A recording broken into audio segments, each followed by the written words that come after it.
I vote because my voice matters. I vote because my voice matters. I vote. I vote. I vote. I vote because America matters. Because my opinion matters. Because freedom matters. I vote because I matter. I vote because my future matters. I vote because my generation matters. I vote. I vote because who we elect to Congress matters. I vote because the midterm matters. I vote because the midterm matters. I vote because the midterm matters. Welcome to the 8th Annual National Agenda Speaker Series, and brought to you by the University of Delaware's Center for Political Communication, with support from the Office of the Provost. Thank you. I'm Dr. Lindsay Hoffman. I'm the director of the National Agenda Speaker Series and the associate director of the Center for Political Communication.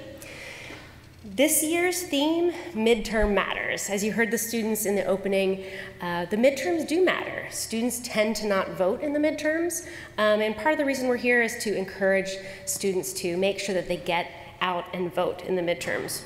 And by the way, the voter registration deadline for Delaware is October 13th. So if you're a Delawarean, make sure you register to vote.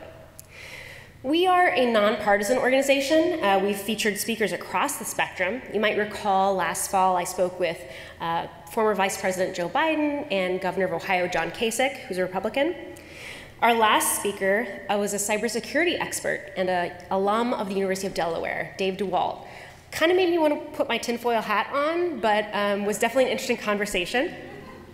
You can find the podcast and the video on our site at cpc.udel.edu. All of our programs are available to watch there. Our goal here is to really model civil dialogue and to speak from Americans from across the spectrum and the divides facing our country. So tonight's event is co-sponsored by the Department of Political Science and International Relations. Thank you, Professor David Redlask. And all our events this semester can be found, again, at cpc.udel.edu/national agenda. Coming up, we're going to be hearing from a writer for The Daily Show with Trevor Noah. And after the election, we're going to have a post-election aftermath with two Washington Post Pulitzer Prize-winning journalists. And of course, the Delaware debates will happen right here 1 week from tonight, October 17th. You will need tickets, so go to the DelawareDebates.com, Stephanie, I'm looking at you. DelawareDebates.org to get ticket information. This is also the second year of our annual audio essay contest with the theme Voices Matter. So we're encouraging students to tell their story about what it's like to talk about politics on this campus at UD. And there are cash prizes, so that may motivate some of you. If you appreciate these events, please sign up for the Center for Political Communication email list in the lobby before you leave. Also consider supporting the CPC so we can keep bringing you such high quality programming. Just go to cpc.udel.edu/support. We will have an audience Q&A at the end of this talk, but you can also tweet at us if you're watching online using the hashtag #UdelAgenda on Twitter, and you can join the discussion. Here in Mitchell Hall, we'll be using a catch box. It's actually a microphone that we're going to toss back and forth with two of our students from National Agenda who will be moderating. So before we get started, I want to remind the audience that civil and courteous dialogue is expected, and it's vital to the success of this particular speaker series. Enter this space curious, open-minded, and compassionate, and you can come away with some real solutions for constructive communication. So let's all agree to be candid and courteous of other people's views. I'd also like to point out that last I checked, we had some student volunteers out in the lobby who are registering students to vote. If you're interested, they will be here after the event ends as well. And we have a ballot box where you can actually pledge your vote to vote on November 6th, and we will be emailing you to remind you to vote on November 6th. So tonight, without further ado, Gabe Fleischer. His love for politics and history began at an early age when he attended the 2009 presidential inauguration of Barack Obama. In 2011, he began publishing his own daily political email to send to a lone subscriber, his mom.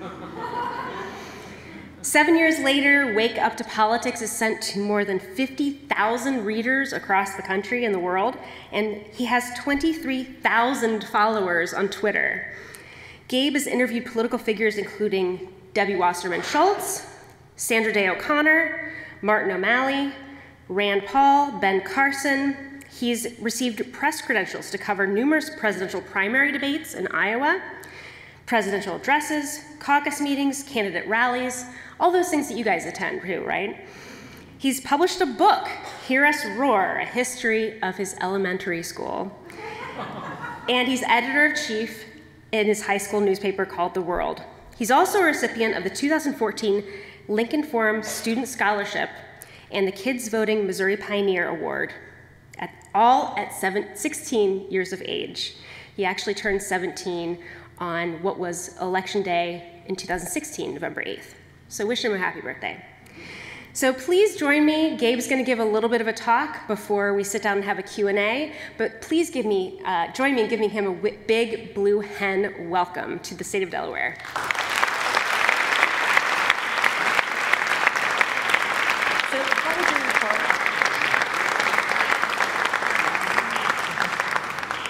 Thank you. So, like Dr. Hoffman said, I'm just going to want to talk a little bit before we start about what brought me here, because some of you might be wondering, and then a little bit more about why I think young voices matter. So, like Dr. Hoffman said, I first got interested in politics during the 2008 elections when I was about 7 years old. I really think during an election year, politics are just kind of all around us, from yard signs to bumper stickers to TV ads, and something about the whole process made me really curious. I started asking questions and reading more and more about history and politics till the interest became a full-blown passion. And so I read really as much as I could get my hands on about politics and history, and I kept on reading and writing and kind of building a knowledge base. And the newsletter started a few years later in 2011 when I was 9. Here's kind of an early version of it. And to tell the story of how it got started, I'm going to show a clip from TBS's Full Frontal with Samantha Bee. You can see me explaining how it got started to their correspondent, Ashley Nicole Black, who I understand spoke from this stage a few years ago as part of the National Agenda Speaker Series. When I sent the newsletter, I was in 3rd grade. I would always kind of be talking about politics with my mom and be telling her different things what I was reading in the news, and she would always just have to get to work, so just put it in email. And so I did. Oh. She was my first subscriber. So you started a newsletter because your mom didn't want to talk to you? That's right. What does Gabe put in his newsletter for his mom to ignore? I keep it White House, Congress, courts, elections, what's going on today, what happened since I sent the newsletter out yesterday, and then... And so I did put in an email like my mom said. It's a bit kinder than how they portrayed it on Full Frontal, but that captures the main idea. And so I started sending my mom a little rundown of what was happening in politics, which I called the Daily Rundown. And I culled it from different things I was writing and thinking about, and like you saw on the last slide, one of those early newsletters, but I think I've developed hopefully a little bit as a journalist since then. And so she started sending the newsletter to family and friends, and my audience of 1 is now over 50,000. My readers truly do span from kids my age and younger to politicians, journalists, and staffers at the highest levels of politics and journalism, including lawmakers, executive branch staffers, reporters, and executives at NBC, CBS, CNN, Politico, The Washington Post, The New York Times, and more. And as you can see, I've had the opportunity to appear at some of those outlets, which has been a huge source of growth. I even made it into Cosmopolitan magazine, where the editor-in-chief is a daily reader, and she wrote about Wake Up to Politics. But from the beginning, my goal each morning has remained the same: to offer my readers a comprehensive yet understandable briefing on the news, which remains concise but doesn't dumb anything down. Especially now, I think that formula is one that comes in handy for a lot of people, and I hear from all kinds of people, whether they're very politically active or whether it's the one thing they read in the morning, who tell me how much they rely on the newsletter, which really means a lot to me. I particularly love hearing from teachers who tell me they share the newsletter in their classrooms and even have built it into their curriculum. And there's some teachers who have told me that they quiz their students on Wake Up to Politics, which I don't think I would like, but it's cool to hear. And so basically each morning I try to include kind of the latest news in all kinds of forms of national politics: White House, Congress, courts, elections, and I also try to include the schedules for the president and Congress and the Supreme Court to try to give my readers a view of what's really going on in Washington. And that's a feature newsletter that I've done since the very beginning, and it's not something that's super accessible online on other outlets, so I'm really proud that I offer that each morning. And I try to write the newsletter in a completely nonpartisan fashion, one that doesn't hype things up or try to scream at you, just calmly giving facts and allowing you to form your own opinions. It's the same model I've been using and perfecting since I was 9, and I think it's never been more important.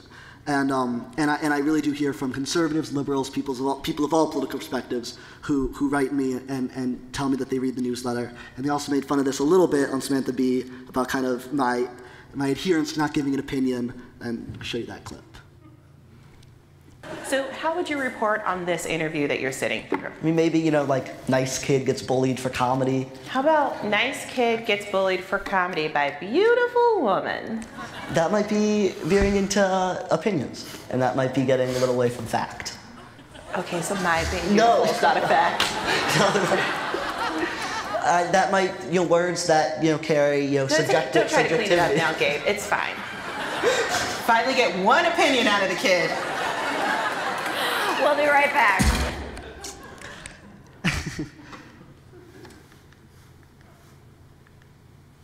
And when I can, I also try to get out of my bedroom and see the stories I'm reporting on up close and personal. You can see pictures of me here with Ted Cruz, Ben Carson, W. Wasserman Schultz, Hillary Clinton, some of the politicians I've been able to meet and interview. During the 2016 cycle, I attended 2 primary debates in Iowa, and you can see a picture of me there, kind of in the spin room with some of the candidates. I attended the Democratic debate in November 2015, and actually while I was there, I started talking to the then communications director for the Republican National Committee, Sean Spicer, and he was the one who actually secured me credentials to come to the Republican debate a few months later in Iowa, and then obviously went on to fame or infamy, I guess, depending on how you look at it. And you also see me here with Jill Stein, the 2016 Green Party presidential nominee, who came to St. Louis during the election. I was one of the only journalists that showed up for that event and got to interview her one-on-one. And I've been credentialed to see a lot of politicians when they've come to St. Louis. Joe Biden, both Clinton, Scott Walker, Mike Pence, Jeff Sessions, Steve Bannon. And just recently, a few weeks ago, there was a conference put on by the group founded by the late Phyllis Schlafly in St. Louis, and of kind of pro-Trump Republicans, including former National Security Advisor Michael Flynn. And I covered that a few weeks ago and got to interview a number of the attendees and participants and speakers, and that was a very fascinating experience. In November of last year, I was credentialed to hear President Trump speak in St. Charles. I've heard him again speak in Granite City, Illinois. And at both times, he kind of pointed out to the fake news media in the back, and the whole room booed us, which was a very fascinating experience. And I really, and here I am at Air Force One landing for another presidential visit to St. Louis. And so it's a lot of fun for me to be able to go to some of those events, and I do feel like, kind of just another journalist, but there are times when kind of my status as a high school student kind of gets in the way and poses obstacles, but mostly that's kind of just taught me the importance of being persistent, and a lot of lessons that are very valuable for me as a journalist, so they've all been really great experiences. And I'm often asked if I think I'm an outlier in my generation, and I really don't. And for proof, I think you need look no further than the past year, as a small group of teenagers from Parkland, Florida, inspired a movement of young people aimed at changing gun laws in our country. And that's been replicated all over the country all year, groups of youth from all political persuasions, realizing that they have a voice, realizing their voice matters and speaking up. And part of why I think young voices matter is because I truly believe we think and talk about politics differently. I think part of the appeal of Liquid Politics is that I'm a teenager writing from the Midwest, which gives me a different perspective than many of the adult political reporters based in New York or DC. Similarly, from what I see at my own school and in other venues, I think young people talk about politics in a more civil way and are more open to listening to each other in a way that is really necessary right now in our political dialogue. And because of our foothold in social media, young people also have a unique way in getting our opinions out and discussing politics in a different forum and connecting with our elected officials. There's different issue sets that I think matter to young people, and so many issues affect us much more acutely because we'll be left with the consequences of the decisions made by today's politicians. And from my own experiences and from what we've seen in the past year, it is clear to me that a critical mass of young people are engaged in politics and following the news. However, there is a clear disconnect between young activists and young voters. We often hear from young people who think their voices do not matter and that their vote holds no weight. But that couldn't be farther from the truth. According to the Pew Research Center, in the 2016 elections, millennials, voters aged 20 to 35, made up the second largest block of eligible voters in the country. 62 million millennials were voting-age citizens, 27% of the electorate, just behind the 70 million baby boomers, those aged 52 to 70, who comprise 31% of the electorate. Yet, millennials had the lowest voter turnout rate of any generation, 51%, just barely more than half. The generation with the highest voter turnout, the silent generation, those 71 and older, was one that makes up the smallest share of the electorate. They are just 28% of eligible voters, but 71% of them cast a ballot on election day, giving them a hugely disproportionate say over their results. Young voices matter because if we wanted to, we could dictate the outcome of every election by dint of the growing proportion of the electorate young voters now control. And by 2020, that will be a higher share than any other generation, including the baby boomers. And this trend is even starker in midterm elections like the ones that are fast approaching. According to the Center for Information and Research on Civic Learning and Engagement, or CIRCLE, just 20% of 18 to 29-year-olds cast ballots in the 2014 midterms, the lowest rate of youth turnout recorded in the past 4 decades. In the same study, just 47% of young people said they were even registered to vote. And I think the reason the Parkland activists struck a chord with so many young people is because it finally offered proof that not only do their voices matter in elections, but that elections matter to them. And there are innumerable issues that impact young people, from gun control to climate change to education, and some are literally matters of life and death. And these issues are on the ballot at every level, whether it is choosing the politicians that will vote in them in Congress or state legislatures, or in ballot propositions in each state. But there do seem to be signs that this is changing in this election. CIRCLE, the group I cited before, just released their 2018 Youth Engagement Survey of Americans aged 18 to 24 and found that 34% of people in the demographic are extremely likely to vote, which may seem small, but would be a game-changing increase from past midterm years. 50% of young people in the survey who said they had been touched in some way by the Parkland movement said they were extremely likely to vote. Another data point from earlier this week, after Taylor Swift linked to vote.org in an Instagram post encouraging her followers to register, the website reported an unprecedented flood of voter registrations nationwide, 65,000 in the 24 hours after her post, more than in the entire month of August. And so before we get to the Q&A, I wanted to close with one of my favorite stories. So in 1787, Ben Franklin was walking out of Independence Hall after the end of the Constitutional Convention, just having signed the final document, after 4 months of bitter debate. A woman stopped him on the street and asked the question that had been on many minds since the delegates had locked themselves in secrecy. "What kind of government will it be, Dr. Franklin?" she asked. He responded, "A republic, madam, if you can keep it." In other words, it's on us. We are the custodians of the American experiment Franklin and his fellow delegates set up. And young people particularly could stand to hold an influential position in the upcoming midterms if we go out and vote for candidates who represent us on key issues. I love writing Wake Up to Politics because it gives me a really unique opportunity to try and inform people before they cast their ballot on Election Day. But even though I've been covering these elections for months and will continue to do so, I can't vote in them. So I really hope everyone here, see a lot of students here, who can vote, takes advantage of that right and privilege, and proves to the nation that young people are engaged in democracy and that our voices matter.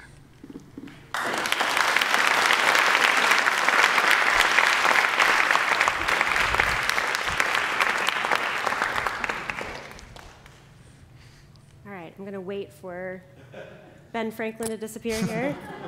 All right. Oh, I went ahead a little bit. So thank you again, Gabe, for being here.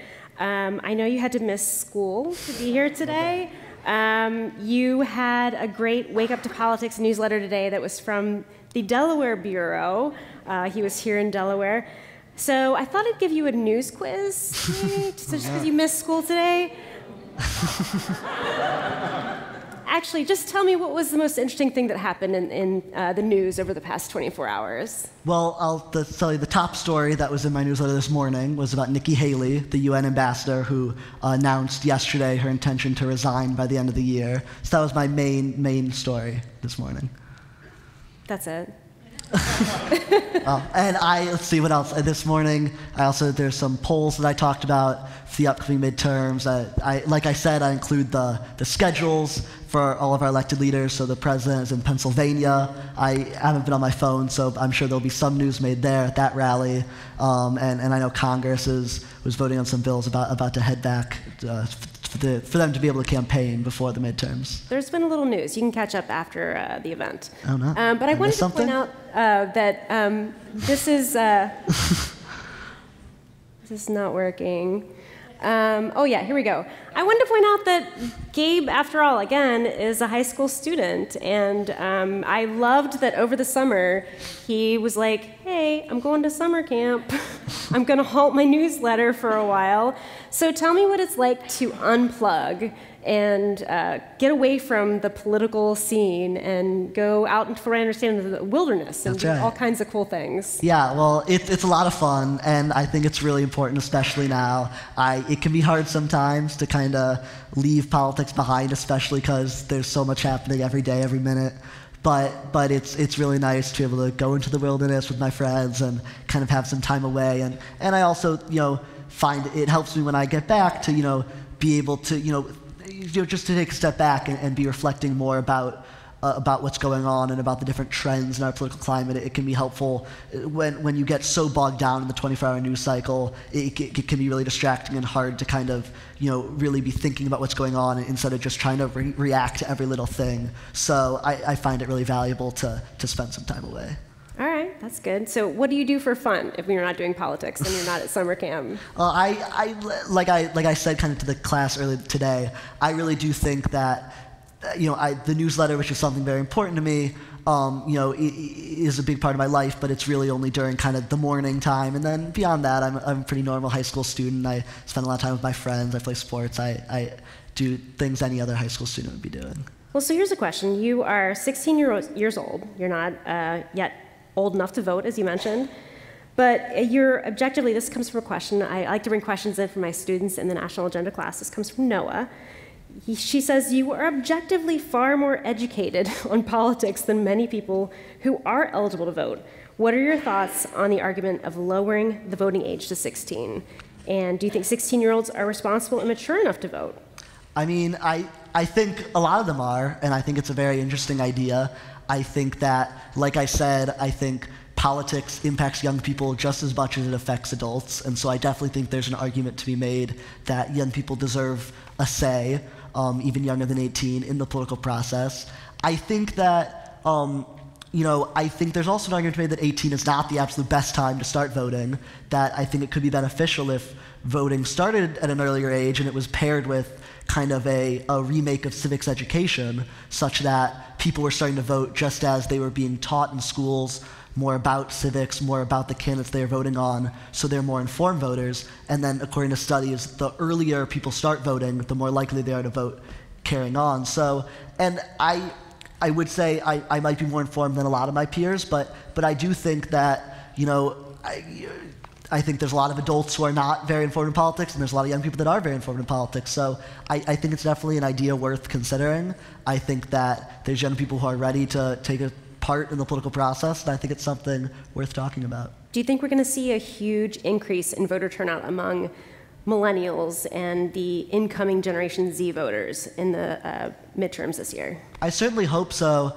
I think there are a lot of data points to suggest from recent polling that enthusiasm and energy around voting is much higher for young people this time around. I think it is always challenging, especially in midterm years, to get young people to the polls and to try to convince them that it matters. But I think since the 2016 election, certainly, I've noticed kind of a surge in interest among people my age and older surrounding politics. I think particularly since the shooting in Parkland, and kind of young people have really kind of actively taken a role in kind of leading social change and leading movements around politics.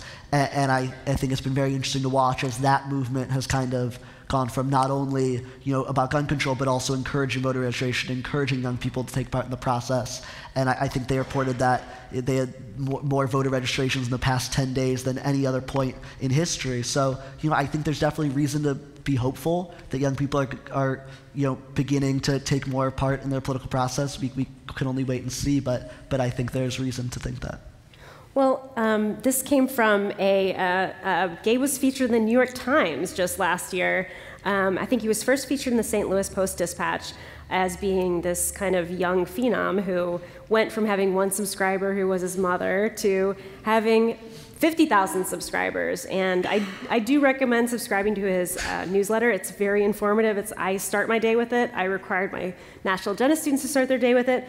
But this isn't a new thing for you. You've been political since you've been a kid. Like, what's your memory of kind of first getting involved in politics, and like what got you so interested in it? Yeah, my very first memories are really kind of just during the 2008 elections and kind of just noticing I think my parents were always, would talk about politics at the dinner table. Was always something a part of our lives, and seeing yard signs and just seeing politics happening, and it's hard to know exactly what struck within me, but I got very curious, and I remember just really asking about the debates and the conventions and all these things. We're in St. Louis, and the vice presidential debate was that year at WashU, and I remember us kind of going over there and seeing everything that was going on. I remember watching the conventions, and I just remember being really curious and wanting to know as much as I could about that, and really, before I was interested in politics, I was really interested in history and in the presidents, and I kind of was fascinated by learning as much as I could about our system of government, and it kind of just never stopped and kind of grew and grew, and I just started reading and trying to accumulate as much as I could just about our history and our system, and that obviously led to me writing about it. We talked about this a little bit in the classroom earlier this afternoon, but do you ever feel like adults don't take you seriously? I think sometimes, I was talking about a little bit earlier, like I said, I've been able to be credentialed to a lot of events and debates, and I do notice sometimes that I think adults, candidates kind of point to me and allow me to ask questions sometimes because I may seem like kind of a friendlier face or kind of an easier softball question, but I think I often use that to my advantage, and then people are kind of surprised when suddenly I'm asking them a pretty serious question, and so I think there are times when expectations are kind of low, and I think that allows me to kind of prove myself and show that I am a real journalist. But for the most part, most of my readers are adults, and I am always kind of surprised that so many of them do take me seriously, but I think it's a result of, I think people kind of read articles like that in the New York Times, and then, oh, that's interesting, teenage journalist, but then when they start reading the work, I think it kind of stands on its own merit, I hope, and I think a lot of people find real value in the newsletter, so I think there are times when people are skeptical at first, but I just think once they start reading, I hope they begin to take it more seriously. Well, so you do have a lot of subscribers who are pretty well-known journalists, pretty well-known politicos. Who is the one person that subscribed to your email newsletter that you were like, oh my gosh, I can't believe they're reading what I'm writing? Well, I have to say, one person who emailed me a few months ago was Fred Ryan, who's the CEO and publisher of the Washington Post. And he wrote me a few months ago that he reads my newsletter every morning, and I was very blown away by that just because I read the Washington Post every morning, and the fact that I could add something of value to kind of his news diet that he would go to me when he has this whole newspaper. But so that was very cool, and he also invited me to visit the Washington Post, and by going with my parents on Friday when we're going to go up to DC from here. So that was one person who I so hugely influential in the media world, and I was kind of shocked that they would be taking time out of the day to find that I had something to offer them. Well, going back to the idea of the young voter in the United States today, there's an ad that came out recently from an organization called Knock the Vote, and Time Magazine said that the ad was part of, it plays on the fact that younger Americans are less likely to show up to the polls compared with older voters, as you had pointed out. Indeed, those in Generation X and younger outnumber older adults in terms of eligible voters by 135 million to 93 million of baby boomers and older. Yet, younger generations cast 21 million fewer votes in the midterm elections than older generations. So I wanted to show this ad. It's kind of provocative. There is a little profanity, one-word profanity. I will warn you of that, but I think it's an interesting ad, and I'm curious as to what appeal you think this ad might have to younger generations. Dear young people, don't vote. Don't vote. Everything's fine the way it is. Trump, that was us. He's our guy. Tax cuts for the rich? Hell yeah, I'm rich as fuck. Climate change? That's a you problem. I'll be dead soon. Sure, school shootings are sad. But I haven't been in a school for 50 years. I can't keep track of which lives matter. Sure you don't like it. So, you'll like some meme on Instagram. If the weather is nice, maybe you could go to one of those little marches. You might even share this video on Facebook. But you won't vote. You young people never do. But I do. I do. I do. Midterms, primaries. Every single election. We'll be there, but you won't. Because we're a generation of doers. Not whiners. And we're doing great.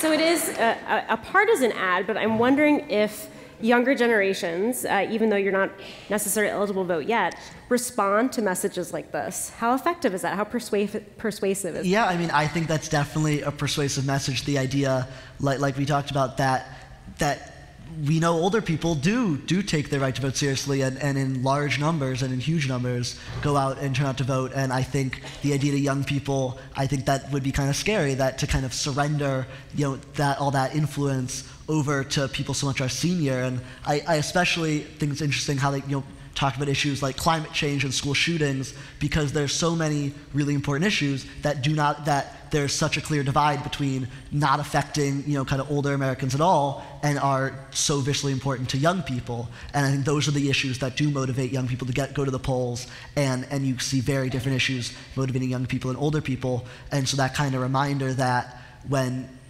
kind of seniors are going to the polls, that might not be filtering into what they're thinking about, but reminding young people that is important to us, and that those issues will affect us much more acutely, and so it is important to go to the polls. So I saw that ad online. I think it'd be interesting to see if it does seem like it could be effective, and kind of reminding young people that older, if you don't vote, other people will, and you're kind of surrendering your ability to have influence over the election, and kind of giving it over to people who have wildly different priorities than we do. Well, in the interest of reaching across boundaries, which is what we try to do in this program, what do you think young voters and older voters might have in common this year as they're going into the midterm elections? That's interesting. I mean, I do think there's definitely issues. I think probably healthcare is one issue that kind of impacts, young people and old. There's economic issues, taxes that would affect all Americans. I think a lot of economic issues, even if they don't affect young people as much, it would seem yet, but obviously, we'll be left with, the deficit that is being formed now by today's politicians, and so there's a lot of issues that sometimes don't seem like they would affect young people as much, but the reality is that whatever is decided now, we will be dealing with those consequences. So I don't think it's always obvious that there's overlap in those issues, but most of that, I think it's very rare that there's issues that won't affect, the next generation. That's a great point. You were featured in the New York Times last year, which I think is how I found you. But they quoted, a quote from the New York Times says that in some ways, Wake Up to Politics is the anti-Skim. And I thought this is interesting because a lot of my students read the Skim. I don't know if raise a hands, people who. So I wanted you to tell us a little bit about what the Skim is. I'm assuming you've looked at it at least. What makes that different from what you do? Yeah, and I think, the Skim, I don't read it every morning, but I do get it, and I know it's geared, I think, mostly towards women, towards female readers, but it's a very kind of brief, kind of snappy rundown of what's going on. I think really it's kind of just like one sentence about each story, and which I think is valuable for a lot of people, and I know a lot of people, they have millions of readers. But what I try to do, and I try to be concise as well, because I have to get to school each morning, so I can't spend too much time writing about things, and I know a lot of my readers have to get to work or get to school, or whether they don't have so much time, kind of sit down with the newsletter. But I don't try to dumb things down really, and I try to still remain very comprehensive and making sure I'm explaining things so that there's anything in my newsletter is understandable to anyone who picks it up, whether it's someone who does not really pay that much attention to politics, whether it's an adult, whether it's a young person, whether it's someone who works heavily in politics. And so I try to really have a focus on really breaking things down and really explaining things and giving issues the time that they're due and making sure that nothing is just breezed by and giving people kind of historical context. Like I said, I do a lot of reading about history, so making sure that there's context to all the things that are happening. So while it is important to me also that the newsletter is concise, I do try to offer, I don't try to lose any of the kind of comprehensiveness of it and kind of giving my readers the full picture, which I think not all, there's other newsletters that kind of in the same time, do have different priorities. Well, I think the question that came up the most today, and from nearly every one of my students, is how can you be nonpartisan? And I know you've gotten this question before, but how do you remain objective? What strategies do you use to remove your opinions from your newsletter?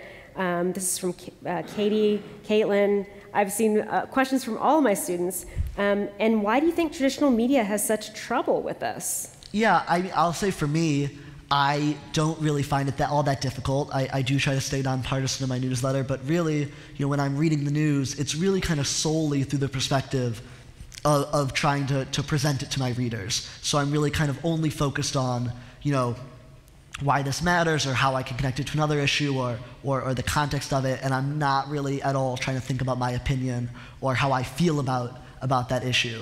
And so I think that can be a strategy that can be helpful for other people to kind of dispassionately think about the news. I would say for people who aren't reading the news from kind of a journalist standpoint, I think it's just very valuable to be conscious of what media you're consuming. And I saw someone say once that if you go through your whole day kind of consuming media and watching TV and reading the news, and at the end of the day there was nothing that you saw that you disagreed with or that challenged you or that made you kind of question yourself in some way, then you're doing something wrong. And so in terms of strategy for other people, I would just say I think it's important to make sure you're consuming media that is impartial, like Wake Up to Politics tries to be, and then also kind of opposing viewpoints from the left and the right. I don't know that I would necessarily agree that traditional media struggles with doing that. I know obviously there's a lot of people from the left and the right that have a lot of criticisms of a lot of news outlets. I would say certainly I think on cable news, I think it's very difficult to kind of get an objective perspective, mostly because what sells isn't always kind of just factual, boring, this is what's happening, this is my hot take on this is my opinion, this is why it's the worst thing that's ever happened. And so I think on cable news often there is that kind of struggle, and I just think that's not always the best venue for being informed. I think there's value to hearing other people's opinions and hearing commentators, but sometimes when it's just kind of people talking over each other and not listening, then it loses its value. So I don't know that I would say that most traditional media struggle with it, but I would also say something that goes along, but I would say most people have that idea that they do.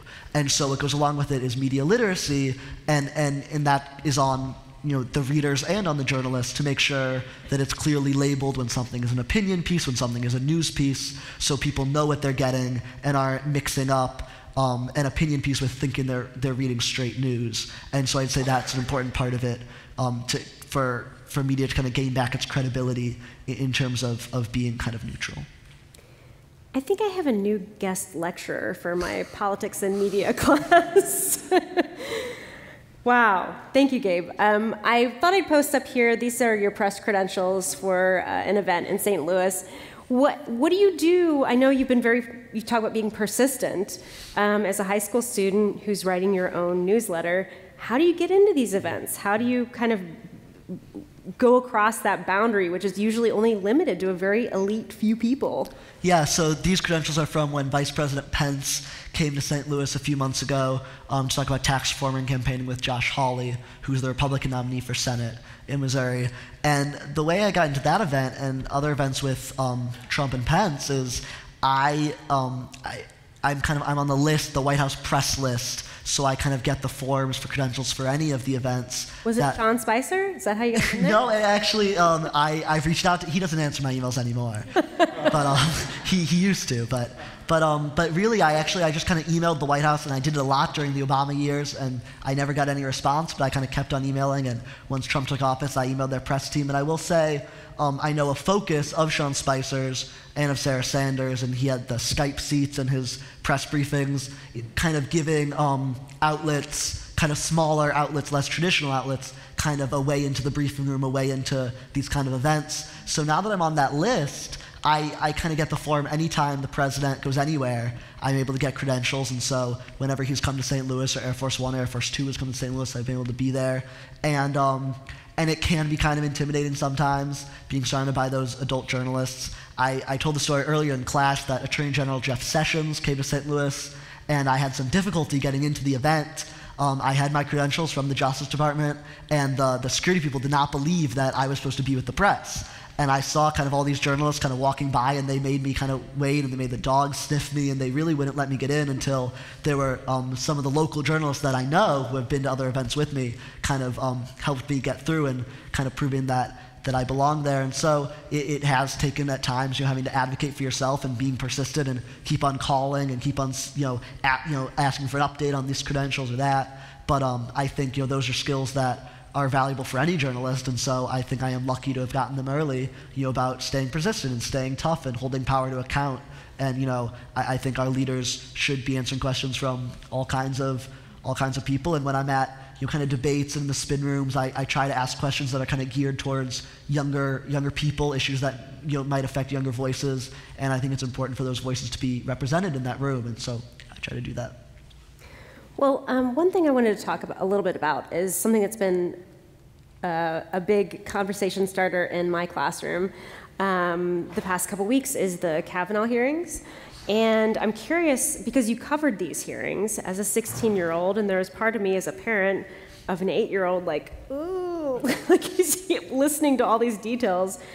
I'm curious, what were the conversations like in your high school classrooms about these hearings? I mean, you covered them in great detail. What are high school students, what are high school juniors and sophomores and juniors and seniors talking about when it comes to these hearings? Yeah, I mean, definitely. Confirmation. Yeah, definitely. The Kavanaugh hearings, I think, touched high schools in an interesting way, since it kind of, delved into kind of issues of sexual assault in high school and those kinds of very sensitive topics. But I definitely, the day of the hearings with Dr. Ford and Justice Kavanaugh, was witness to a lot of conversations among my peers. I do think I did notice, not across the board, but I do think there's a divide between how young girls and young boys come across those issues. And it was interesting to kind of hear a lot of debate ensue about what is disqualifying and what qualifies as assault and what is acceptable as a high schooler, what is acceptable as an adult. And so I think those are important issues to be asking.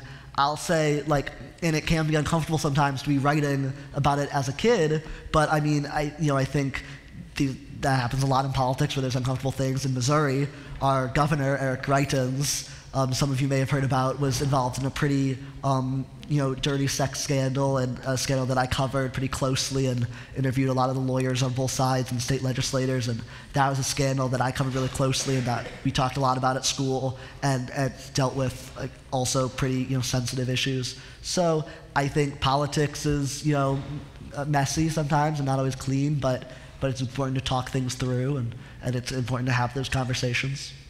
I absolutely agree, and I've been telling my students, have these conversations about sexual assault, about what constitutes this with your friends, with your peer groups. I think it's very important for high school students and college students to engage in these conversations.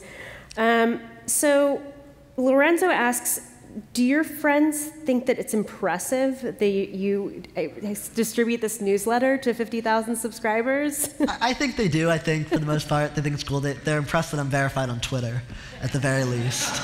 You're verified on Twitter? Yes. I'm not verified on Twitter. Adults impressed by that too, I guess. Or when I'm on CNN or SAMB or something like that. But for the most part, no big deal. I think those kind of things. I think my peers think it's cool, and some of them, a lot of them are subscribed to the newsletter. I think less read the newsletter, but that's okay. But I think they think it's pretty cool, and definitely a lot of my peers are politically engaged, and I talk about politics with them, and I think sometimes I frustrate them because I try to play devil's advocate and try to argue from all sides, and don't really let them pin me down on my exact opinion, which I think annoys them sometimes. But I do think they think it's cool mostly. Politics is cool. So you read a lot of books. We talked about different books that you read, not very many fiction books, but if there's one political book you would recommend that everyone in the audience read, what book would that be? I'd say the best book I think I've ever written about politics or history, I read about a year ago, called What It Takes by Richard Ben Cramer. And it's huge, so I recommend you read it, but it will take some time. It's over 1,000 pages, and it's about the 1988 presidential election. And he really dedicated himself to answering the question of what it takes to be elected president. And he starts the book by talking about saying that no person I have ever been friends with has ever thought they were qualified to lead the free world. And so what happens in people's lives that lead them to the path where they convince themselves that they, above anyone else, should be president? And one of the candidates in that 88 election was Joe Biden, and so from Delaware, and so he features prominently in the book, and he really embedded himself in these people's lives, and it's really, most of the book isn't even about the 88 campaign at all. It's not a standard campaign book. It's just about what makes these people tick and what kind of events in their lives kind of led them to public service. And so that's a fascinating book that really opened my eyes in terms of just a completely different form of journalism than I've ever experienced, than I've ever read, of really getting at the heart of these elected officials who can seem so enigmatic and so removed and so mysterious, but they're all human and there's all real things that have motivated them to where they are. And so What It Takes by Richard Ben Cramer, #1 recommendation. Write it down. So we hear a lot about fake news in the news media, from the president, from other organizations. How do you define fake news?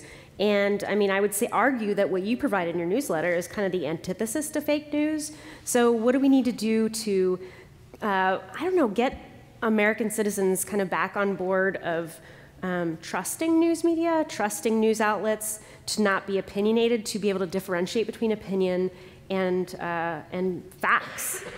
Yeah, I mean, when asked about, I think the term fake news has kind of lost any real meaning. I don't use it. I don't think it's all that valuable. I think its original meaning, which is how I would define it, is fake news is, something coming from an outlet with absolutely no news gathering mission that, exists solely to misinform and to spread false information, incorrect information. So I do think that news outlets like the New York Times or other outlets make mistakes and do have inaccuracies sometimes, but I think they correct them. And I think that that doesn't qualify as fake news because they are trying to inform people, they're trying to inform the public, unlike when we see what is truly fake news, which is often foreign actors or bad actors with negative intent to try to muddy the waters.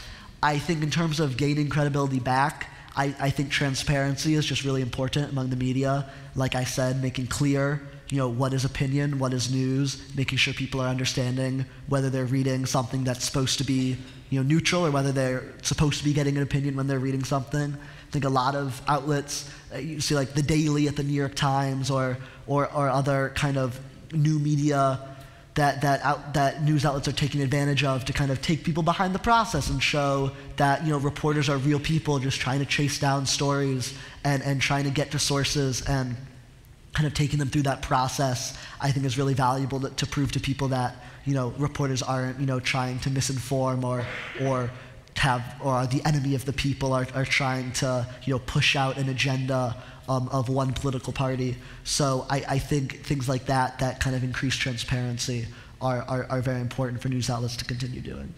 Well, in kind of following up on that, Amelia has a great question. A couple questions. What resources do you use to fact check yourself? And have you ever put wrong information into one of your newsletters? And if you did, how'd you come back from that? Yeah, I mean, I am very careful about that. Everything I put in the newsletter is vetted. I make sure it's from sources that I trust, that I think are neutral, and I make sure unless I say so, unless I cite a specific source, that everything I'm writing about has been reported by multiple sources. So it's not just one report from a news outlet, it's something that's backed up by multiple outlets who have reported and confirmed the same thing. And so that's my way of, vetting my information and making sure that it's, been reported out by multiple organizations. I've never gotten anything majorly wrong in my newsletter, but there are, from time to time, whether it's, saying someone's from the wrong state or misdescribing someone's position or any number of kind of, minor inaccuracies. And whenever those come to my attention, the very next morning, I include a banner that says corrections and include that correction and make sure I set the record straight. And I think that's a very important way of keeping my readers' trust, that they see that I'm not trying to hide it when I make an error. It's unintentional that I made that error, but that I'm being proactive about correcting it. And I think you see the same thing in most mainstream outlets, include at the bottom, corrections when they've reported something that wasn't exactly true. So I am very serious about doing that and don't try to sweep it under the rug if someone writes me and says, hey, that's not quite the case, and I just say so. Well, outside of your newsletter, which I'm sure all of your friends read religiously, what news sources are high school students your age paying attention to, or are they paying attention to the news? It's interesting. I think one source that I notice a lot of my friends go to is on Snapchat Discover, where you can kind of swipe over and you can see CNN and the New York Times and a lot of other NBC, a lot of other outlets kind of have their little pages or little videos each day of the news. So I know a lot of my friends go to look at the news on Snapchat Discover. I think on social media, just generally on Twitter, on Instagram even, they're subscribing to accounts that give them the news. I don't really think I know many of my friends that are reading print copies of the newspaper. I don't either, but I think there's some who, I think a lot of them have news notifications on their phone and are at least staying up to date with whatever CNN and New York Times, whatever notifications are happening. So I think a lot of them in varying ways are keeping up to date on what's happening, and oftentimes I think it's if it's because you open Snapchat and it's right there that you can kind of see the news, and a lot of outlets have taken advantage of that and producing original content on Snapchat, which I think is really cool. And so and it's a really cool way to be able to reach a whole different audience. So I think there's definitely different ways that young people are getting the news, but I do think it's getting to them. How many of you guys say you use Snapchat to get your news? Not a big population in here. Not too many. Okay. I think it's amazing how quickly it's changed and how generations consume news so differently. Well, before I head into my last question before the Q&A, I'm going to ask Parker and Hannah, and I don't see Hannah, right? Thank you. There she is. These are my students who are going to moderate the Catchbox discussion. So this is, again, a microphone that's a box that we're going to toss around to each other. So we'll moderate that discussion in just a moment. But I think one question I have for you is, you're so positive and eager and excited about what's happening in the world, and I can say in my college classroom, that's not always the impression that I'm getting from my students. So one of my students, Steve, says, what's one thing you would want college students to do to make a difference in today's political climate? Vote, of course, yes, right? Yes, register. But like, what else, and maybe thinking about yourself when you enter college, what are some things that you can do? Yeah, I mean, I think there's a lot of things that high school and college students can do to get involved. I mean, I think it's very important to kind of, I'd say the number one thing for me, I would say, is to not only vote, but be an informed voter and be sure you're getting your information from good sources and making sure you're following up on information and doing research into the candidates and issues on the ballot.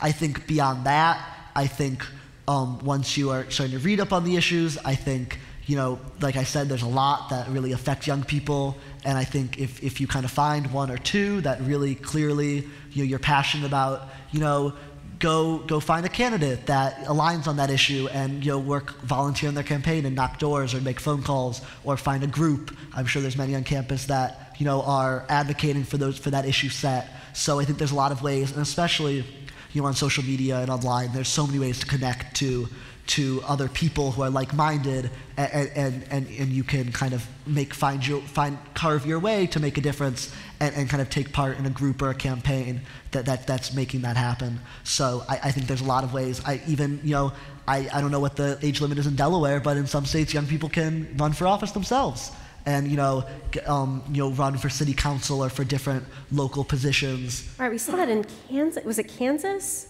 There's multiple teenagers running for governor in Kansas. That's right. Yeah. And so because they found that I think they have no age limit, and so anyone can run for governor.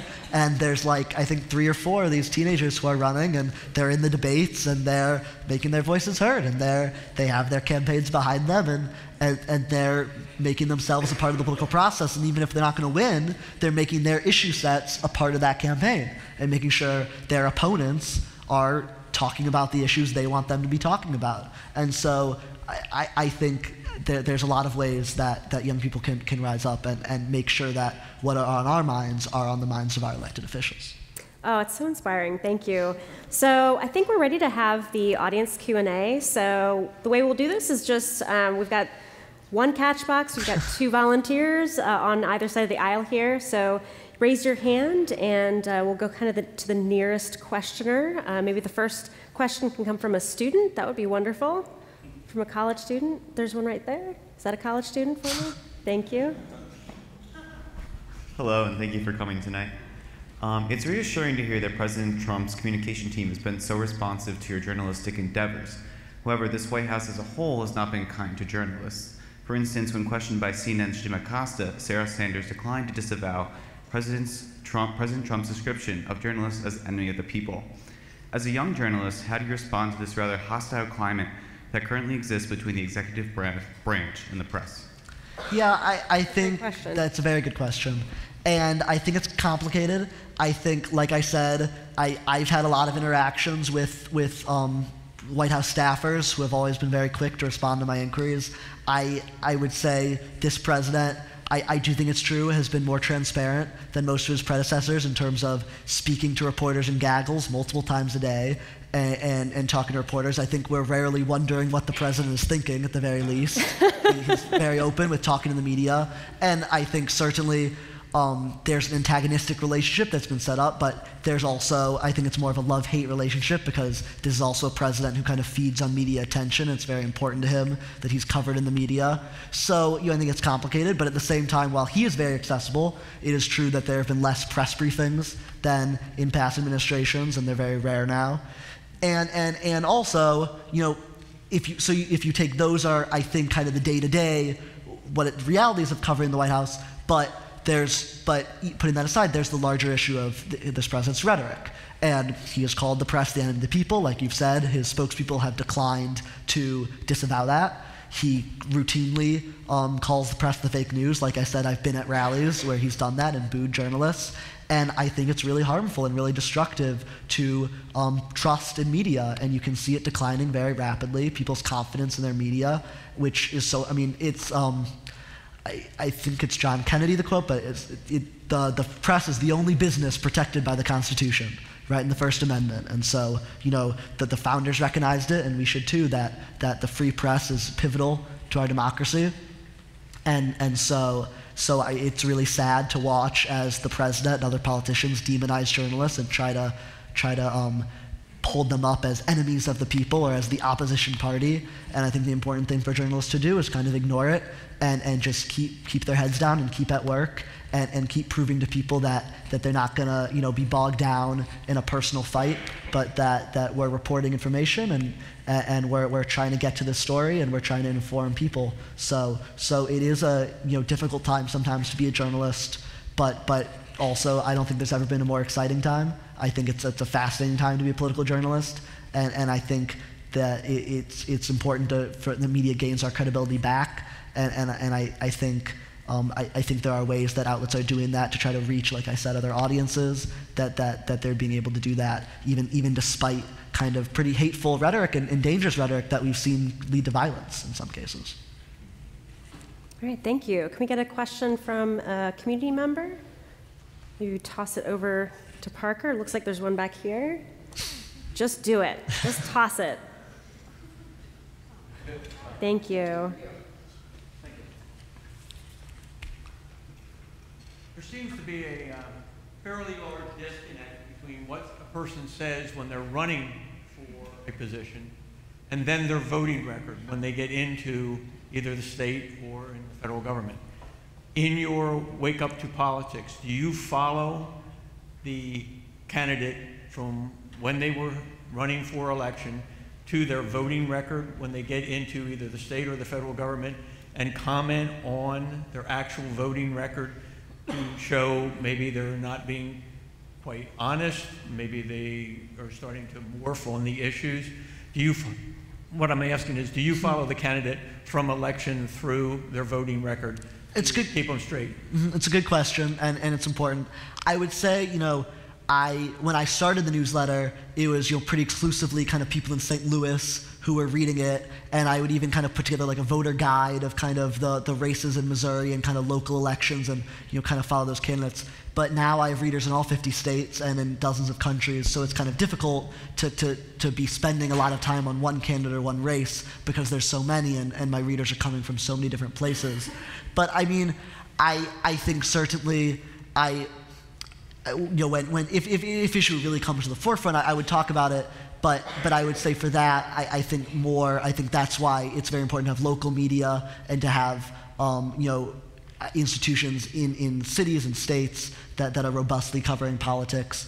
So I cover more national politics. I certainly cover the president, and I cover his campaign promises and when there's been times that he has followed them or there's been times that his actions or statements have directly contradicted statements he made during the campaign. I report on that. When it comes to more kind of case by case on kind of the lower level, it's kind of difficult for me to be able to devote so much time to one candidate. But I mean, it's certainly, if there was one that were to rise to the forefront, I would cover that. Thank you. All right, we'll take another question, but before we do that, are you anxious that you don't have your phone with you right now? Only because you said at the beginning that I had missed something. Now my mind is racing. It's the markets, China. Okay. Just wait. Okay. All right, let's take another question from a student. I know we have some younger students in the audience here who aren't necessarily maybe college students at UD, if I'm seeing correctly. I see somebody back here. So Parker, thank you. Way back in the middle.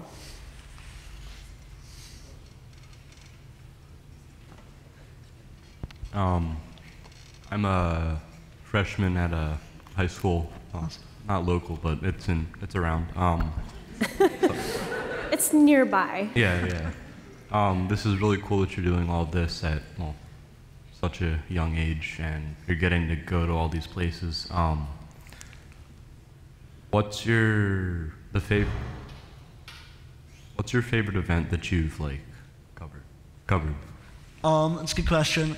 I would say, like I kind of talked about, going to the two presidential primary debates in 2016 were two very fascinating experiences to kind of have covered a campaign so closely and then suddenly be in the room, in the spin room, being able to ask questions of, I don't know if that term, if everyone knows what that is exactly, but so basically there's the debate, and then afterwards a lot of the candidates and definitely representatives of each candidate are in the spin room, and it's this kind of chaotic and wild environment where there's kind of scrums of reporters surrounding each person and trying to yell their question at each candidate, and which is a lot of fun to be a part of. I'll tell one story from the Republican debate that I covered, and it's just a lot of fun to be kind of in these environments. And the day after I covered the Republican debate in Des Moines, I was in the elevator with my dad. This is in 2016. And this is January 2016. It was, I believe, 2 days before the Iowa caucuses. So just before voting was beginning in the race. And I was with my dad, who was with me in Des Moines, and we were in the elevator the morning after the debate. And three people walked into the elevator, and one of them was Senator Ted Cruz, who had been in the center stage in the night before and would go on to win the Iowa caucuses a few days later. And so that was kind of like a wild kind of thing, just to be in Iowa during those caucuses, and everyone's just kind of in the elevator, and it was pretty wild to be right there next to him after having covered the debate. I told the story in the classroom that we started talking to him, and he asked me how I thought the debate went, and the truth was that I was holding in my hand the Des Moines Register, the headline of which was "Rough Night for Cruz." And so he had not done well the night before, although he would win the caucuses, and so I kind of skirted that question. But like being at those debates, both the Democratic and Republican debate, was just like I was just suddenly, I write mostly from St. Louis, and I'm covering all these people, and then suddenly I'm in a room and they're all right there, and I'm seeing all these fascinating people who I spent so much time covering, and I think it's really fascinating to be able to be right there and to be able to ask them your question and to be able to talk to these people running for high office. So those were just kind of fascinating experiences with so many different really fun stories and experiences. Well, and I'll remind students and community members that we have those Delaware debates right here next Wednesday for the House and Senate, and tickets are still available, delawaredebates.org. And it's a great opportunity for student media, high school and college student media, to come and try and interview some of the candidates, or at least observe what the candidates are saying. So I offer that opportunity to young journalists in the audience. So let's take another question from a community member. Carolyn, I see you in there. Can you toss that? She always has lots of questions. It's my husband, it's fine. First, I'd like to applaud your parents. I think they're here. What a wonderful job you've done of raising a responsible citizen. My grandparents are here too. Gabe's parents and welcome to Delaware. Gabe's parents and grandparents are here, and maybe we can hear from them a little later. Thank you. Thank you for taking my question. Gabe, you're fantastic. I have a question for you. How do you respond when people say that you're not really doing journalism because you are not operating in a journalistic system? You don't have an editor. I know Amelia talked about how you don't have a fact checker. You actually don't have an editor who's someone that's looking at stuff and really wordsmithing what you're doing and looking at the flow and like cutting off things. So you have to edit yourself, which is sort of like being your own movie director. You're always in the scene somehow. So what's going on with that? How do you respond to that? Because of course you're not going to hire anybody. You're 16. But like, what's going to happen? Yeah, that's a good question. And I do find, I am kind of a one-man operation, like you said, and because of that, sometimes there are kind of typos in the newsletter or things. I definitely, oftentimes I'll read the newsletter later in the day and, wow, I really should have added more context there, or was that really necessary to put in, or I spelt that wrong, and so where, points where clearly an editor would be valuable, but the reality is I kind of wake up and I write it and then I click send and then I leave for school, so there's not really a lot of time for that. But, and so I do think, if I were to continue the newsletter, kind of after I get out of school, it would be very cool to kind of have a bigger team of people and be able to edit my work. So I get emails from people. People oftentimes are very politely, but kind of pointing out the different typos and things in my newsletter. And but then I'll write back and say, oh, I'm so sorry. Thank you so much for pointing this out. And then oftentimes people say that they appreciate it actually because it kind of shows that it's pretty organic and that it's just me and that it's kind of also shows that I am a little bit different than some other news outlets, that it's a little less formal maybe or kind of I'm 16 and I think people get that, and so I have time to kind of be more edited. But it's a good question. I don't think it distracts from my being a journalist or from the journalistic process, which I think more I would regard as kind of being my reporting the facts and kind of writing them. But you're absolutely right that it's important to make sure that everything is edited. So I try to look over it before I send it, but it's hard to kind of check yourself in that way. So it's something I'd like to be able to grow with. How does a 16-year-old get interns? That might be your next step. I guess. All right, let's take another question. There's one on the aisle here, Hannah, right there, yeah. Hi, thanks for coming tonight. Thank you. So from like a human services perspective, what or who has been your biggest support system and how have they guided you through this journey? Because obviously this couldn't have been easy. I would definitely say my parents, who deserve the round of applause that they got and have always supported me and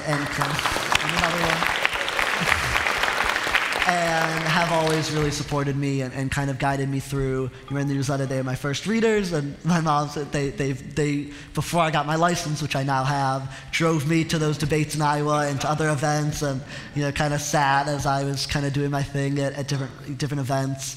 and have always given me a lot of advice in terms of what opportunities to take and what kind of making sure at the very beginning going very slowly and being very intentional about the newsletter and making sure it didn't get too overwhelming and making sure it grew at a kind of an organic pace. And so they've always been there for me and been very helpful and supportive during this whole thing. That's wonderful to hear. All right, another question. Hannah, can you go back in the middle here? And then maybe Parker, you can go pick that one up from the other side. Thank you. Hi, Gabe. Hi. So I just wanted to know what a 16-year-old has planned for the future. Like, if you've already had so much success, like, what are your plans for college? Or it sounds like you have an interview at the Post this Friday. I really love journalism and I love being able to inform people. It's a real honor to be able to do it. So I really don't see myself, stopping that. I don't really know yet. I have a lot of time to decide whether I think that'll be, kind of continuing my newsletter, which I would like to keep doing through high school and probably through college as much as I can, or whether that would be joining kind of a bigger outlet. If the Washington Post gives me an offer, it'd probably be hard to decline. So I don't really know yet where that'll take me. I do think wherever I end up as an adult, it will be certainly in politics, I think in journalism. And other than that, I'm kind of open to seeing where that takes me and seeing where it develops. All right. Gabe. You're Gabe. I'm Gabe. Parker, looks like there's a question way back on the aisle there. Thanks for coming, and I'm a subscriber. It's nice to see you in person. Thank you. Tell me, you went from 1 to 50,000. How long did that take, and how did you have that phenomenal growth in social media? Yeah, I mean, it was 7 years that I've been writing it, and so it wasn't immediate, and I spent a lot of time writing for just a few subscribers, and really for me, this whole time, I've not been focused on how many people are reading it, but just making sure it's the best product that it could be for the amount of readers I have. But like I said, a lot of the different kind of media outlets that I have been interviewed by kind of really have been instrumental in terms of that growth. The Post-Dispatch, when they profiled me, that was kind of the first time. St. Louis. The St. Louis Post-Dispatch, our kind of our hometown paper, and that was kind of the first time it went from people I knew or had some connection to suddenly kind of strangers reading the newsletter. And slowly, and then when the New York, and that was in 2000. That was actually Super Tuesday 2012, in March 2012, and then 5 years later, I was in the New York Times, and I had about 2,000 subscribers, which was awesome, and to me I was amazed that 2,000 people were reading the newsletter, and then after the New York Times, and then a CNN interview about the New York Times interview, and in Full Frontal, it went from 2,000 to like 40,000 in like 2 days. And so that was kind of the big leap, what was after that. And so, but it's, that's never really been my focus, and it's kind of, I think, I'm really proud of. I do ask every person who subscribes in the forum, it says, how did you hear about Wake Up to Politics? And I love kind of reading those responses and seeing, my wife or my husband or my son or my daughter or my student or my teacher or, all these different kinds of relationships and kinds of ways that people get to the newsletter from people just forwarding it and saying, hey, you should take a look at this. And so it's been incremental and slow, but it's been really exciting to watch. And I'd write for as many people who would read it. I don't think I could at this point kind of wake up and be reading the news and not be writing about it. It's kind of like I'm always thinking about how I'm going to be presenting the news that I'm reading. So I would write for any audience, but it's exciting to have a large one. A good question we had today, though, from one of the students was like, do you ever wake up and just like not feel like it? Like not feeling it at all? And the answer was sometimes, and I wake up sometimes I'm very tired, and my readers are always very understanding and flexible, and from time to time I take a day off or something. But like I said before, I do really feel a real responsibility, and I hear so much feedback from my readers of people who say, it's the one thing they read about politics, or they rely on it.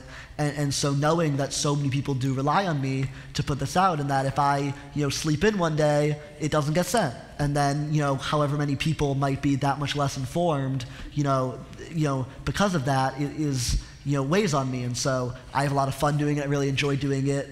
but I also feel that sense of responsibility that kind of keeps me writing it each day. But there are times when I have a lot going on, and sometimes might take a day off, and people are pretty understanding. I think so. All right, we've got maybe time for a couple more questions. Parker, there's one way over on the end there. Thanks for coming, Gabe. Thank you. So hi, is that Justin? It's me, yeah. Hi. So I also went to high school in Missouri. Where? Of course, I was in the best city, Kansas City, and best, most beautiful city. Anyway, when I was in high school, politics and political news was not cool, and those of us who followed it, kind of had to keep it hush-hush. And I wonder how to make news more, especially political news, more cool for the younger generations. I wonder about YouTube, and I wonder, well, first of all, are you interested in becoming a content creator? Have you ever thought about it?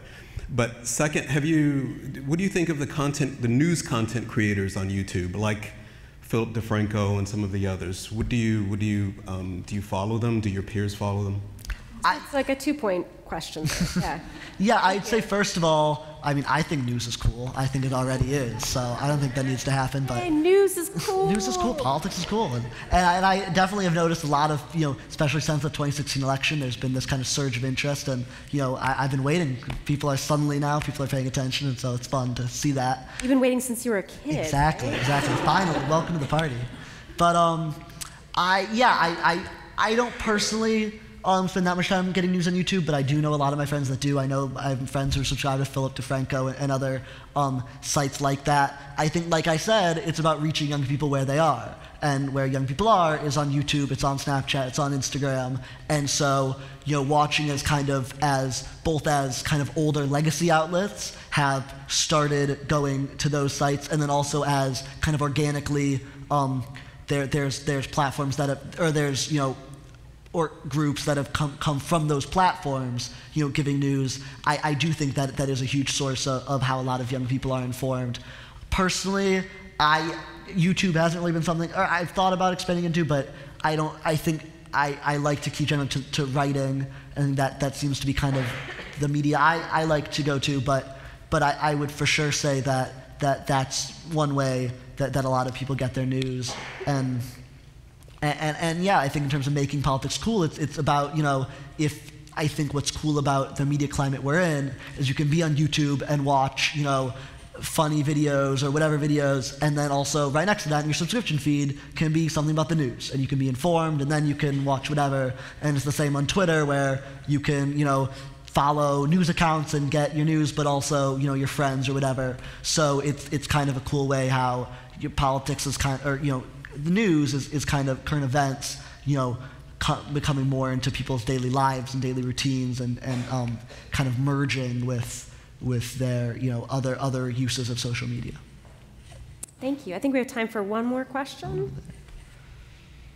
Hannah, it looks like there's someone way over on the outside of the aisle there.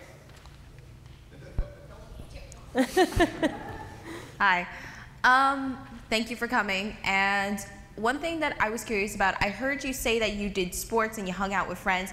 How in the name of God do you balance school, friends, sports, on top of all of this, at all? Because I know in high school I was not able to balance, myself at all. Yeah, I think really, just in terms of time management, it's like, I think it's hard for me to answer that. I kind of just, I just do what I do, and kind of, I like Morales says, I don't get all that much sleep, so I do wake up pretty early to write the newsletter, and it's really kind of just about having dedicated time blocks, from 6 to 7:30, I'm writing Wake to Politics, and there's really nothing else kind of permeating me. I'm not really thinking about school or about anything else. I'm just focused on writing the newsletter and getting it out. Then when I'm at school, I'm focused on school. When I'm doing my homework, at least I try to be, as much as I can be focused on doing that. And then when I'm with my friends, I'm not really thinking about politics or what's, the news. I'm focused on that. And so it's kind of just about dividing time and not, I don't think there's that much kind of kind of crossing over. It's kind of just me, being focused on one thing and then on another. So yeah, I don't get that much sleep, I guess. It's part of it too. But it can be difficult at times, and it can be overwhelming to kind of balance being a journalist and writing the newsletter with everything that goes along with being a high school student. But I think I have the passion for it, and it's something that I really love doing, so I make time for it. Well, I think that's what an inspiring talk. I think in a time where people are so polarized, and it's nice to be able to look at things from a non-polarized perspective. And thank you, Hannah and Parker, for helping out with the Q&A. But I do have a few announcements about things that are going on here. But before we thank Gabe for this great conversation, I'd like to ask one final question of him. Are you interested in becoming a blue hen at the University of Delaware? I've loved my time on campus here, and I've loved being able to be on Newark and Newark. Listen to that. I picked that up, and everyone here has been so nice, and so I love. No pressure, no pressure. It's but yeah, we're really appreciative to have you here. I do want to have a couple final points here. We should have, if I'm not mistaken, some folks out in the lobby. I'm really excited. You guys might have seen this on WHYY this morning, a news story released. The student-led Make It Count campaign to engage students through TurboVote has signed up nearly 1,100 students since the start of the semester. And that's more than halfway to our goal, the student run group goal of 2,000 this academic year. So we're very excited. Moreover, UD has been recognized with the top score in a new first-of-its-kind ranking of colleges by how they engage students in voting. And out of nearly 1,500 colleges in the country, only 58 received the top score. University of Delaware is one of them. So find out more about registration and voting at cpc.udel.edu/makeitcount. Delaware's deadline for registration is October 13th. If you are a resident of Delaware, find out more at that website. We also have, if you are looking to get involved, a living room conversation. This is a web-based platform that provides information for how to engage in civil dialogue. So we're doing this on October 25th in Trabant Theater. I will be joined by a representative from the College Republicans, College Democrats, an independent student, as well as a representative from the Make It Count campaign. And we're going to be talking about why you should vote or not vote. What does it mean to vote? So I'm hoping that this serves as an example for students to engage in their own living room conversations, which may be in their dorm rooms or in their common rooms or elsewhere, that there are ways to engage in civil dialogue that are really effective, even if we have disagreements on particular things. So I mentioned the Voices competition. This is a great audio essay contest that University of Delaware students can submit audio essays to. There are cash prizes. Last year we had some incredible entries, and we had an award ceremony with a keynote speaker by Sarah McBride, who is a Delawarean and one of the first, actually the first transgender person to speak at a national convention. I don't know if you know who Sarah is. Yeah. So we have that. Deadline is, it's up there somewhere. November 30th, thank you. So that's coming up. And then, of course, we have the Delaware debates. These are two separate debates this year. For those of you guys who have come to debates in the past, we kind of put them all together in the past. Now they're two separate debates. You need tickets for each one. 2 tickets are available per person, so that's at delawaredebates.org. And next speaker in our National Agenda Speaker Series is Ambria Allen. She is a stand-up comedian, a PhD candidate, as well as a writer for The Daily Show with Trevor Noah. So that should be a very interesting conversation. And is that all I have here?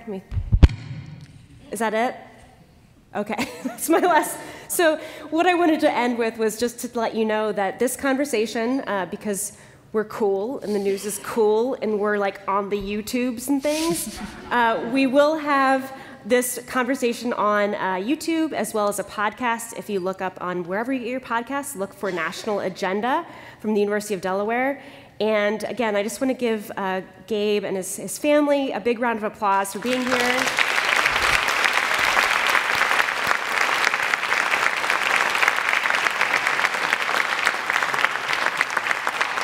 And I want to thank you all for being here, and I hope to see you again next time. Thank you. Thank you.